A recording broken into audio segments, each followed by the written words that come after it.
தடாதகையை திருமணம் செய்து கொள்வதாக சிவபெருமான் கூறுதல். சிவபுராணம். சிவபெருமானை காணும் வரை பலரை எதிர்த்து போர் புரிந்து வந்த தேவியாரும் எம்பெருமானை நேருக்கு நேராக பார்ப்பதை தவிர்த்து அச்சம், மடம் போன்ற பார்வைகளுடன் எம்பெருமானை காணத் தொடங்கினார். அதாவது பரந்து விரிந்திருக்கும் ஐம்பூதங்களில் ஒன்றான விண்ணில் அழகிய மேகக்கூட்டங்களுக்கு இடையில் சூரியன் உதயமாகும் பொழுது மண்ணுலகில் இருக்கின்ற சூரியகாந்தி மலர் எவ்விதம் மலர்ந்த சூரியனைக் கண்டு மகிழ்கின்றதோ அதைப்போன்று தேவியார் தனது மணாளனைக் கண்ட மாத்திரத்தில் அடைந்த மகிழ்ச்சி என்பது எல்லை இல்லாத வகையில் இருந்தது.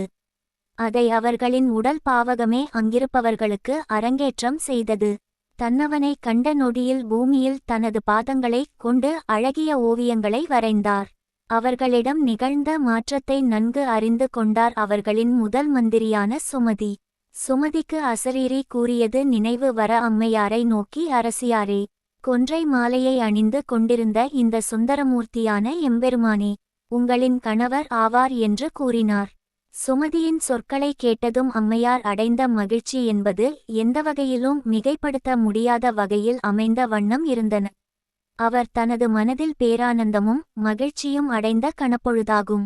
எவரிடமும் எடுத்துரைக்க இயலாமல் தன்னவனிடம் தனது உணர்ச்சிகளை வெளிப்படுத்த வேண்டும் என எண்ணத் தொடங்கி அந்த கணப்பொழுதானது தேவியிடம் கரையாத நிமிடங்களாக இருந்து வந்தது. என்னவளும் என்னவரும் வெகு தொலைவிலிருந்து காட்சியளித்தாலும் என்னவளின் மனதில் ஏற்பட்ட எண்ணங்களை அறிந்த சுந்தரமூர்த்தியான எம்பெருமான் தேவியாரின் அருகில் வந்து, எப்பொழுது நீ ராஜ்யத்தை விரிவு செய்யும் பொருட்டு உனது ராஜ்யத்திலிருந்து வெளிவரத் துவங்கினாயோ அந்த பொழுதில் இருந்து யாமும் உன்னைத் தொடர்ந்து வரத் தொடங்கினோம் என்று கூறினார். எம்பெருமானின் வார்த்தைகளை தேவியர் கேட்டதும் நாணம் காரணமாக என்னவரின் கண்களைக் காண தயக்கம் கொண்டவளாக அவரின் பாதங்களைக் கண்டு மகிழ்ச்சி அடைந்தார். என்னவளின் கண்களை பார்க்க விரும்பிய சிவபெருமான் என்னவளின் முகத்தை தனது கண் பார்வை படுமாறு தனது கரங்களினால் ஏந்தி, இனி வருகின்ற வேத ஆகமங்களில் கூறியுள்ளபடி சோமவாரத்தில் சுபமுகூர்த்த தினத்தில் யாம் உன்னை கரம்பிடித்து கொள்வோமாக என்று கூறினார். இக்கணமே உனது ராஜ்யமான மதுரைக்கு திரும்பி செல்வாயாக என்று கூறி அருள் புரிந்தார். என்னவளை விட்டு பிரிய மனமில்லாமல் அவளை விட்டு பிரிந்து மறைந்து சென்றார். எம்பெருமான் மறைந்ததும் தனது ராஜ்யத்தை அடைவதற்கான பயணத்தை மேற்கொண்டார்கள் தடாதகை பிராட்டியார். ராஜ்ய பயணங்கள் முழுவதிலும் எம்பெருமானை பற்றிய சிந்தனைகளும் தான் நேரில் கண்ட அவரின் தோற்றத்தையும் தனது விழிகளிலிருந்து அகற்ற இயலாமல் தனது மனக்கண்களால் கண்டவாறு தனது பயணத்தை தொடர்ந்த வண்ணம் இருந்தார்.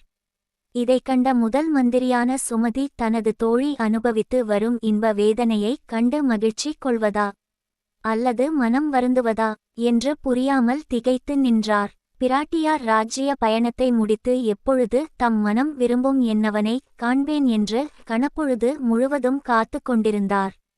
சிறிது தூர பயணம் கூட நெடுந்தூரம் செல்லக்கூடிய கொடிய பயணமாக இந்த பயணம் இருக்கின்றதே என்று அவரின் மனமும் வேதனை அடைந்தது. தலைவனை காணாத தலைவிக்கு எதிலும் மனம் லயித்துச் செல்லாமல் தனிமையிலேயே என்னவனை நினைத்து கவலை கொண்டிருந்தார். தலைவனும் பிராட்டியாரிடம் நிகழ்ந்த மாற்றங்கள் அனைத்தையும் அறிந்து தனது அங்கத்தின் சரிபாதியை காணும் கணப்பொழுதிற்காக பொறுமையுடன் காத்து கொண்டிருந்தார்.